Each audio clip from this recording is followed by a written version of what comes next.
कहाँ थी तुम सारा दिन आज? दोपहर का खाना भी हमारे साथ नहीं खाया और मेरे कमरे का चक्कर भी नहीं लगाया एक दफ़ा भी तुमने। वो दादी मैं अपने रूम में थी, असल में ना मेरी तबीयत ठीक नहीं है। सच में तबीयत ख़राब थी या नहीं? हमारे साथ बैठने का दिल नहीं चाहता। नहीं पप्पा, आप ऐसे क्यों कह रही हैं? नहीं बेटा, मेरी बात सुनो, तुम शादीशुदा समझी ना, घर की कोई जिम्मेदारियां तुम्हारे ऊपर। घर की बच्ची इसलिए मैंने ज़्यादा जोर नहीं डाला अब तक, लेकिन तुम्हें खुद समझना चाहिए ना, घर की गृहस्थी पे तवज्जो दो बेटा, आगे चल के सारा घर तुम्हें को संभालना है। लेकिन दादी, बड़े अब्बू ने कहा था कि तुम अपनी पढ़ाई मुकम्मल करो, फिर घर की जिम्मेदारियां लेना। हाँ, उसी की वजह से तो तुम अब तक पढ़ाई कर रही हो अपनी। पता नहीं क्या शौक था उसको तुम्हें पढ़ाने का। हालांकि मैंने उस वक्त भी मना किया था कि घर की बच्चियों को पढ़ाने की जरूरत क्या है आखिर, है उनको घर गृहस्थी संभालनी है, आखिर को कोई नौकरी थोड़ी करनी है। दादी आप बिल्कुल ठीक कह रही हैं, लेकिन दादी पढ़ाई ना एक बहुत अच्छी चीज़ है।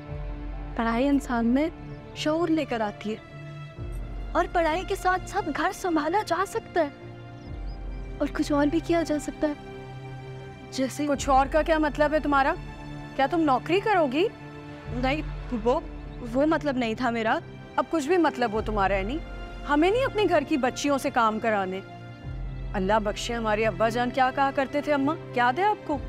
लड़कियों का घर से बाहर जाना आफत लाता है, इसलिए लड़कियों को घर में ही रहना चाहिए। बल्कि हम तो कहते हैं कि तुम अपने इम्तिहान भी प्राइवेट दो और जान छुड़ाओ, छोड़ो पढ़ाई वढ़ाई, घर ही तो संभालना है। हाँ, सायका बिल्कुल ठीक कह रही है बेटा। क्या बिला वजह रोज रोज स्कूल जाना झंझट ही है ना। फिर फाखिर भी तो अब ऑफिस जाने लगा है ना, तो कौन तुमको लेके जाएगा, कौन तुम्हें वापस लेकर आएगा स्कूल से? हैं दादी प्लीज मेरे साथ ऐसा मत करिए। मेरे फाइनल पेपर्स होने वाले, मैंने अभी तक जितनी भी मेहनत की है सब ज़ाया हो जाएगी। दादी आपने मुझे कहा था कि बड़े अब्बू के 40वें तक तुम स्कूल मत जाना।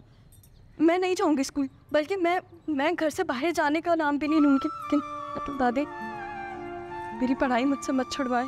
ऐनी जिद मत करो, अम्मा ने कह दिया ना, बस कह दिया, बात मानते।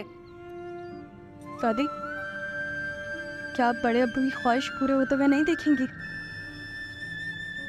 आप तो उनसे बहुत मोहब्बत करती हैं ना, उनके लिए हुए फैसले आपको पूरे करने चाहिए।